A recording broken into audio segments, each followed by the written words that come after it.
My name is Heather and I'm the Curator of Aquatics here at Josh's Frogs, and today I'm going to show you how to acclimate your new Josh's Frogs fish. If you've gotten a fish from us, first thing you want to do is take them out and inspect them. Make sure that they are alive, they are healthy, and they are active. If there's anything wrong at this point, you may want to contact our customer service and make sure that they're aware of any issues you're experiencing. We do have a live arrival guarantee of up to 3 days. So if anything happens in the time after you acclimate them, reach out to us. Assuming your fish arrive great and happy and healthy, and they should, a lot of them are captive bred here, right in house. They will either arrive in the regular bag, like this, with just a little bit of oxygen or regular air. This is especially important for fish like bettas because they have a labyrinth organ, which means they have to breathe air, otherwise they'll drown. So we bag those guys in regular bags. But the other option is that sometimes we'll deal with fish that are primarily breathing through their gills, and they're able to arrive in these breather bags, which allow oxygen to come in and CO2 to come out, like a permeable membrane.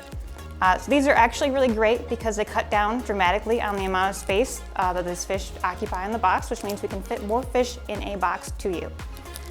However, there is a slight difference when you're acclimating these. Normally what you do is you float.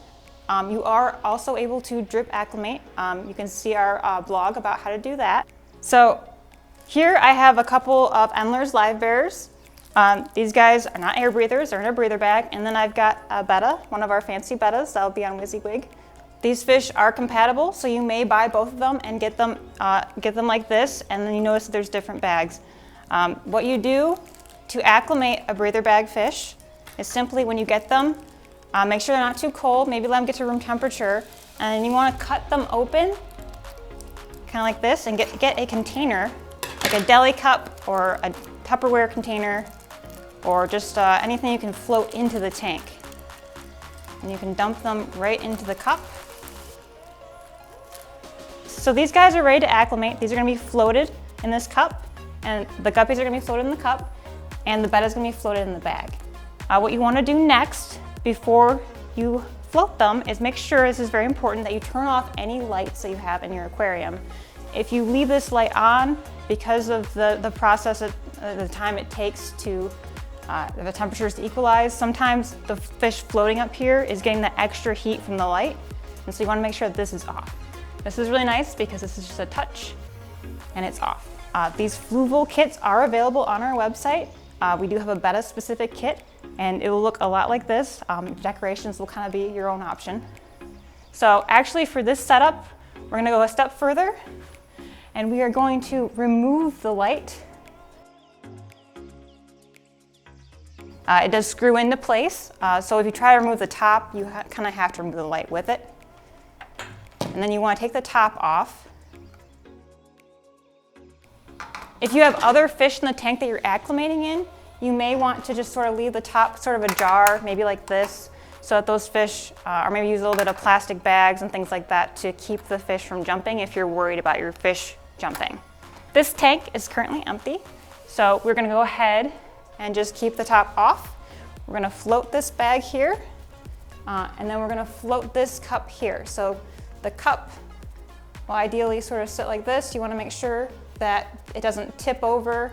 The fish may at some point when you're acclimating with this cup jump over and into the aquarium. That's okay if that happens. The fish will usually adapt and it'll be just fine. You may try to cover it a little bit just to make sure it doesn't jump out of the water and into, or doesn't jump from the aquarium to the ground. So typically what we say is wait about 10 minutes like this, just to get the temperatures acclimated. We see we have it about 80 degrees in this aquarium right now. You want to make sure that the temperature in the cups is equal to that before you proceed to the next step of acclimation.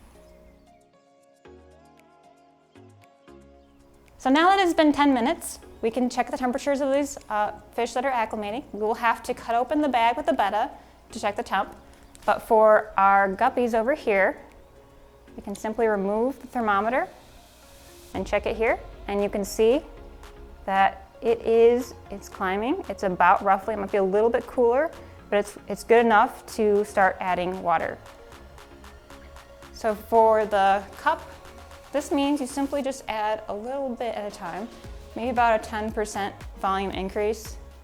And then for the bagged fish, what you'll want to do is now that it's been 10 minutes, and the temperatures should be about right, you can actually go ahead and cut open this bag.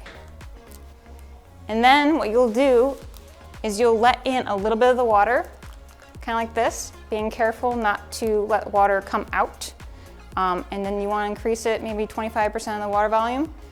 And then you'll wait another 10 minutes.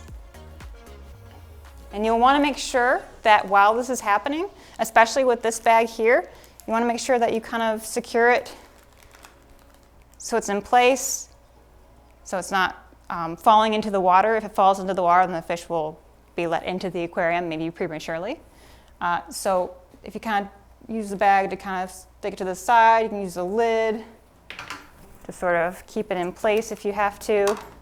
What's really important with the bettas especially, again, because of that labyrinth organ, because they're going to need to come up and breathe air, you want to make sure that your bag is not cutting off their access to the air. So you want to make sure that they can come up and breathe the entire time. So it's been another 10 minutes. Now we're going to add, probably for the final time, a little bit of water from the aquarium. So add a little bit to that cup to the point where now the cup is almost full. And then we're going to go ahead with the betta and add more water until this is almost full. And then we'll give them about another 5-10 minutes or so, and then they should be good to go. Once those 10 minutes or 5-10 minutes have gone by, then it's simply a matter of being careful to introduce just the fish and not the water that it came in. When these fish are shipped in, sometimes they have a little bit of ammonia, a little bit of waste. A lot of times you just want to discard that water.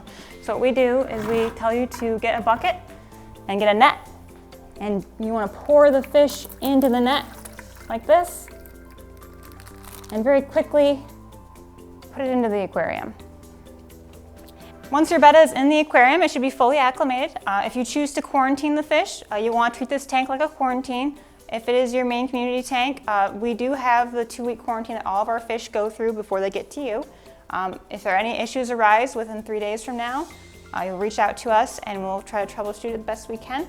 So for these guys, again, you want to remove them from the water and you want to discard the water they came in.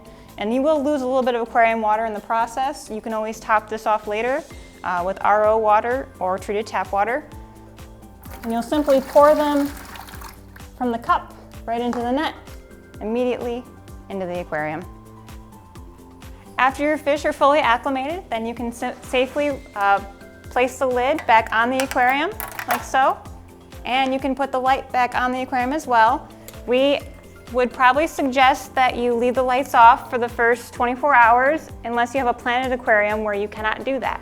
If you're able to leave the lights off for an extended period of time after acclimation, this will help keep the fish a little more calm, a little more chill, makes the transition a little easier for them. Here at Josh's Frogs, we are committed to bringing nature to you and we want you to succeed. If you have any questions, shoot us an email at info@joshsfrogs.com. For more great content, follow us on Instagram, like our Facebook page, and subscribe to our YouTube channel.